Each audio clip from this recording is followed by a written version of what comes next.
Commercial property देखते हैं वो प्रॉपर्टी रहती बड़ी रहती है, जैसे 10,000 स्क्वायर फीट का एरिया आएगा, 15,000 स्क्वायर फीट का एरिया, 20,000 स्क्वायर फीट का एरिया। तो जब एरिया इतना बड़ा आता तो उसी के साथ जय हिंद जय महाराष्ट्र सर्व लोकांना। माझे नाव है नवीन उके और आज हम बात करने वाले हैं रियल एस्टेट प्रॉपर्टीज में ऐसी कौन सी प्रॉपर्टीज रहती है जहां पे हमको इन्वेस्टमेंट करना चाहिए, जहां से आपको सबसे ज्यादा रिटर्न देखने को मिलेंगे। हमने देखा बहुत सारे लोगों का मानना रहता है अरे हम रियल एस्टेट में इन्वेस्टमेंट कर रहे हैं पर हमको रिटर्न देखने को नहीं मिल रहा। फॉर एग्जाम्पल बहुत सारे लोग ऐसे रहते हैं जो 0 माइल से 40 किलोमीटर 50 किलोमीटर मतलब सिटी से भी इतने दूर इन्वेस्टमेंट करके रखते हैं जहां पे आजू बाजू में दूर दूर तक कोई लेना देना नहीं रहता। तो आप सोचिए अगर आप ऐसी जगह पे इन्वेस्टमेंट करके रखेंगे जहां आजू बाजू में कुछ भी नहीं है तो आपको रिटर्न क्यों मिलेगा, क्यों देखने को मिलेगा। हाँ माना उस जगह पे प्रॉपर्टी बहुत सस्ती रहती है, जैसे आपने देखा होगा जैसे आपके पिताजी हो गए या फिर हमारे दादा लोगों ने जैसे इन्वेस्टमेंट करके रखा था। तो आज भी आप उस जगह पे जाके देखोगे तो दूर दूर तक कुछ भी नहीं है। यहाँ तक कि आपने जो प्लॉट लेके रखा था वो प्लॉट भी आपको देखने को नहीं मिलेगा, आपका डिमार्केशन क्या था, आपका प्लॉट का नंबर क्या था वो भी आपको नहीं पता होगा। तो अगर आप भी ऐसा सोच रहे होंगे कि मुझे रियल एस्टेट सेक्टर में इन्वेस्टमेंट करना है, कोई प्रॉपर्टी खरीदनी है, तो आप ऐसी जगह पे इन्वेस्टमेंट कीजिए जहां पे आपको रिटर्न तुरंत देखने को मिले। एक एग्जांपल के तौर से समझते हैं, जैसे एग्जांपल के तौर पे आपने एक किसी जगह पे प्रॉपर्टी ली, माना 3,000 रुपए 3,500 रुपए पर स्क्वायर फीट उस प्रॉपर्टी का रेट है। चलो हम अज्यूम करके चलते हैं कि 3,000 रुपए पर स्क्वायर फीट उस प्रॉपर्टी का रेट है।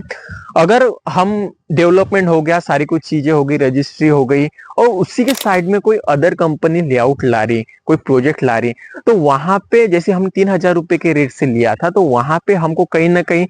3,400 3500 रुपए पर स्क्वायर फीट रेट चालू चाहिए। तो हमको भी लगे नहीं यार जो मैंने इन्वेस्टमेंट किया था वहां पे 300 400 रुपए प्लस हो चुके हैं, जो हमारे जो इन्वेस्टमेंट था उसमें कहीं ना कहीं हमको ग्रोथ देखने को मिली है। चलो अब उसी तरह से हम ये देखते कि जो मार्केट में जो प्रॉपर्टीज रहती है मेन रहती है कमर्शियल प्रॉपर्टीज और रहती है रेसिडेंशियल प्रॉपर्टी। अगर हम देखते हैं रेसिडेंशियल प्रॉपर्टीज की जो नॉर्मल लोगों के लिए घर बनाने की इंपॉर्टेंट रहती है वो रहती है, पर आप रेसिडेंशियल प्रॉपर्टीज से वो एक्सपेक्ट करके नहीं चल सकते कि यार जो मैंने ले लिया है उसमें उसी तरह के हमको ग्रोथ देखने को मिले, क्योंकि रेसिडेंशियल प्रॉपर्टी है नॉर्मल उसी तरह से रहती है, घरगुती आदमी के लिए हो गया। आप उसमें जहाँ ना एफएसआई ज्यादा रहता ना हम उतना उसमें कुछ एक्टिविटीज कर सकते हैं। और उसके अलावा हम जैसे कमर्शियल प्रॉपर्टी देखते हैं वो प्रॉपर्टी रहती बड़ी रहती है, जैसे 10,000 स्क्वायर फीट का एरिया आएगा, 15,000 स्क्वायर फीट का एरिया, 20,000 स्क्वायर फीट का एरिया। तो जब एरिया इतना बड़ा आता तो उसी के साथ साथ वहां पे आने वाली जो ये रहती है चीज रहती है वो भी उसी तरह से रहती है, जैसा कोई कमर्शियल मॉल आएगा, कोई या मल्टी स्पेशलिस्ट हॉस्पिटल आएगा, उसी तरह से वो कोई बड़ा प्रोजेक्ट रहता है उस प्रॉपर्टी के हिसाब से। तो उस प्रॉपर्टी पे इतना बड़ा प्रोजेक्ट आया तो उसी तरह से उसके रेट भी डिस्क्राइब होंगे।